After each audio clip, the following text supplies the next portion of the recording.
The Nigerian representative at the 9th edition of the Big Brother Africa tagged BB Hotshots, Tayo Faniran, like other representatives, is fast becoming a household name. He joins us at Spotlight. Enjoy. I will relate my story to that of a precious stone. Precious stone like diamond, precious stone like gold.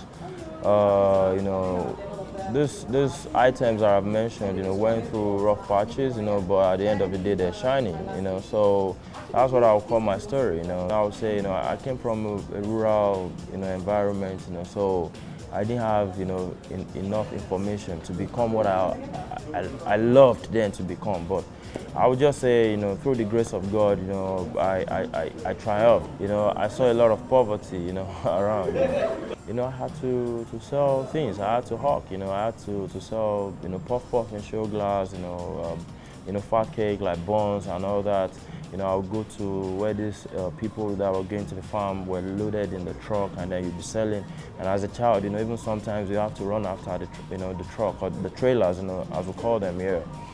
So, just to be able to go to school, yeah, naturally I'm a very stubborn person, And when I say stubborn, I don't use it in a negative way. Well, most of the time, do you understand?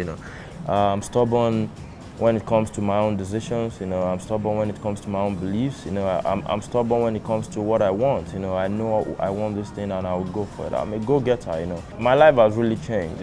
Positively. I'm a bigger person today. Well, my son, the first ever, son that I would have on earth, was given birth to while I was in the Big Brother house. So, I was absent at his birth, but the news was brought to me in the house. I would say I just started feeling, responsible for someone, for something, for people, like my life was about to change. And this gave me a harder drive, to thrive harder, you understand? And yeah, so today I would say fatherhood is just becoming more interesting, by the day. Like this morning, I was, shaving my son's hair by myself, making him look good, giving him, a similar haircut to my own, And, when I see him, I just see myself, happy. When I drop him, he cries, he wants to be with me. It is very interesting, and being responsible for someone or for people is not something bad, it shapes you as a man, So today I would say I've been reshaped.